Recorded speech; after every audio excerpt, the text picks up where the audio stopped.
you've spent any time with your family aboard any of the past 3 generations of Kia Carnival, there's a really good chance you'll agree that any good people mover is a better family car than any SUV, hands down, any day of the week. Unless you really do need to go off-road or tow something really big. Pretty much everyone may want an SUV, but most of them can do much better. And I know this because my family's lived with the previous model Carnival, I've covered this new one extensively at launch, and we've also lived with Hyundai's apparent big answer to the Carnival, the also 8-seat Palisade SUV. And now I've spent the past 5 months and almost 6,000 kilometres with my other half and 3 kids living with the top of the range Carnival Platinum diesel to reinforce all the above. And here is my story. The Carnival isn't perfect though, so keep watching. And to make things easier for you, I've split this video into chapters, so you can skip ahead if you want. And if you're watching this on YouTube, there's chapter markers in the timeline below to do the same thing there. And as always, you can read a lot more detail in my written review on the CarsGuide site, plus thousands of other car reviews. And if you're watching this on YouTube, you can keep up to date with all our latest videos if you hit subscribe and the bell. Just for context, the Carnival Platinum sits at the top of a 4 trim level lineup. This diesel version currently costs just under $68,000 before on-road costs, and you can also get the petrol V6 version for $2,000 less. What makes a Platinum on the outside is its disco ball-like grille and black 19-inch alloys, while on the inside, it's the only Carnival with a wireless phone charger, 12-speaker Bose audio, twin electric sunroofs, heated steering wheel and the first 2 rows of seats, ventilated front seats, memory adjustable front seats, retractable window blinds for the second and third row of seats, and a rotary gear selector. And one other thing that might surprise you is that the fabric isn't leather, it's synthetic, even on the top of the range model. And you know what? I bet you'll be able to tell the difference.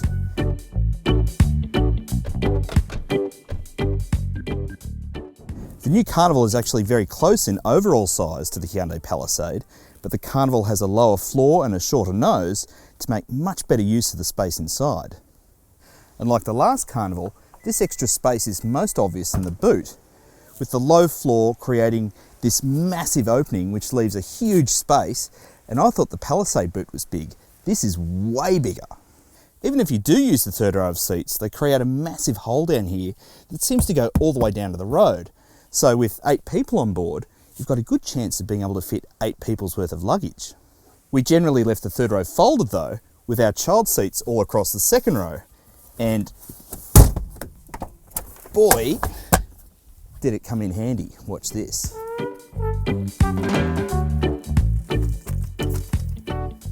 Even with the porta cot and pram, admittedly folded, we always carry back here. There's plenty of room for my 26-inch mountain bike to fit in here lengthways, plus a couple of other kids' bikes, our helmets, the baby seat for the bike, nappy bags, etc. And then there's still enough room for a weekend's worth of luggage for my entire family.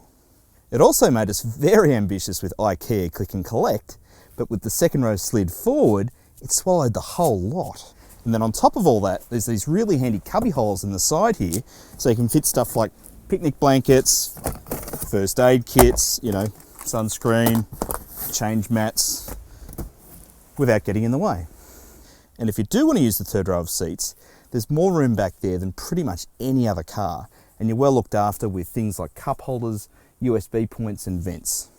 If you're wondering where the spare tyre is, it's actually mounted under the floor behind the driver's seat, and it actually makes a lot of sense to put it there so it's out of the way and you don't have to unload the whole boot to get to it. The second row of seats is the most important part for fitting my family on board, and the Carnival had no trouble fitting our 3 child seats across the back.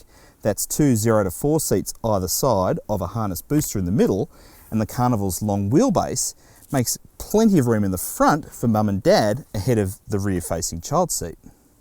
This new Carnival actually has 3 Isofix and top tether mounts across the second row, plus another 2 back there, so you can fit 5 child seats on board as securely as possible. 5. And you can still remove the middle seat from the second row to make it easier to get back to the third row. And now, with the new model, you can actually spin it round so that the middle seat faces backwards, if you want. But my favourite trick back here is the sliding doors, which are really great in tight parking spots, and your kids will never open the door into another car ever again. And with the power operation on the Platinum, they're just a dream. My kids call them robot doors. I also love the way that the backseat climate control buttons are well out of reach of little hands, so they can't crank it all the way up or down without you knowing. And on that note, I also love the way the vents are in the roof for the same reason. The Platinum also gets retractable window blinds, which are also in the third row, which are really handy in combination with the really dark window tinting back here to shield little faces that are trying to go to sleep. The front seats are quite a pleasant place to be for the grown-ups. The seating position isn't quite as high as a Palisade, but it's a lot higher than a conventional sedan or wagon, so you still get that commanding view of the road people love about SUVs, and the visibility is actually really good all round considering how many seats you're looking over. All the controls are really easy to find and are nice and well spaced. There's plenty of room for all the little things you wind up carrying around with you. The multimedia screen is 12.3 inches and about as big as you'd want it to be. And also the rotary gear selector is different to the push button arrangement on the Palisade, and I find it much easier to use without looking. I must say that all this piano black does get very fingerprinty as soon as you drive it. And because the Apple CarPlay and Android Auto still needs a cord, we haven't used the wireless phone charger down there at all. It's also missing the conversation mirror the previous model had for some reason, which was really handy for keeping an eye on everyone in the back seat at a glance. With the electric sunroofs, and there's two of them, when you go to close them, you've got to shut the blinds manually, which isn't much of an issue with the one in the front, but the one in the back means you've got to stop the car, get out and pull it forward if anyone's got the sun in their eyes. Despite the Carnival Platinum being generally really well equipped, there's no auto wipers or head-up display, but I must say that after 5 months, I haven't missed them. The new Carnival was given a maximum 5-star safety rating shortly after its launch, and it managed to do so without a centre airbag because of its wider body, unlike most other new models that are launching lately. It also doesn't get side airbags in the second row like some models in this price range, but the head protecting curtain airbags cover all 3 rows, unlike the Sorento SUV, where the third row misses out on airbags at all. All the other big active safety feature boxes are ticked, plus a notable mention for Safe Exit Assist, which prevents the back doors from opening if an oncoming car is detected. This top-of-the-range Platinum also gets Rear Occupant Alert, which basically sounds an alarm if you lock the car with someone still sitting in the back seats.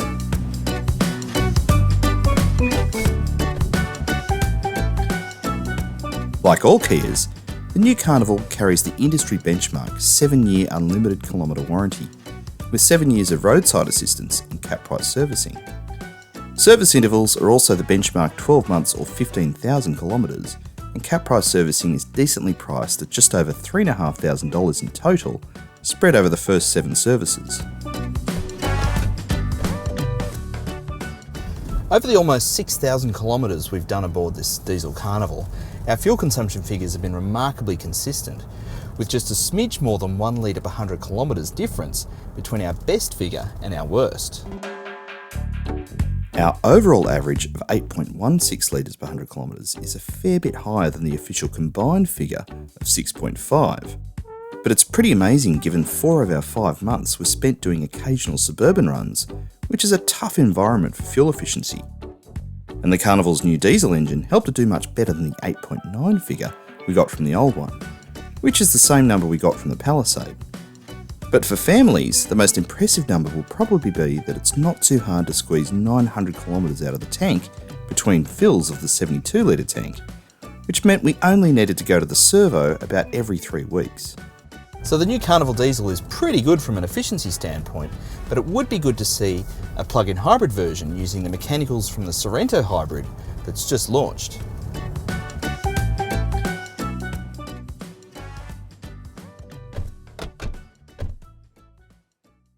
I had a real moment of clarity the other night with the Carnival when I had to do a late night dash across town to take Grandma home, late at night in heavy rain.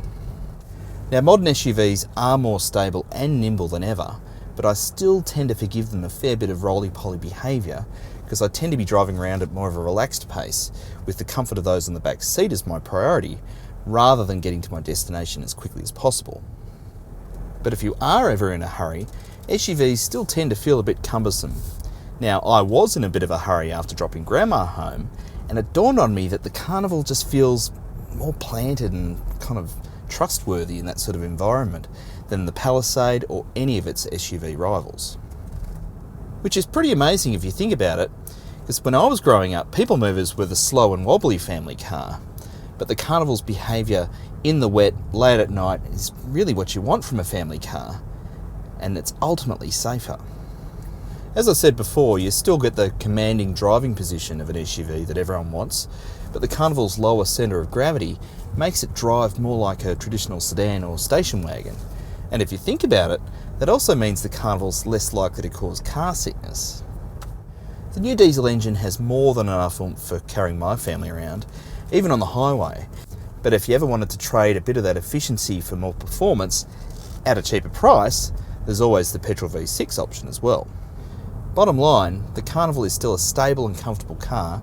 It's a really nice place to be over long trips, and it also feels much smaller than it probably should around town. I've said it many times before, and if you're trying to convince an SUV buyer to consider a people mover, it's a tough ask. But if you've gotten this far into my story, you should really try one on for size.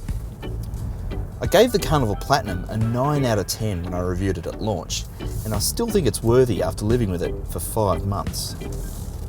It's just better prepared for everyday family situations than anything else I've driven, and so choosing an SUV instead is arguably based on the adventure you might have rather than the one you're having right now.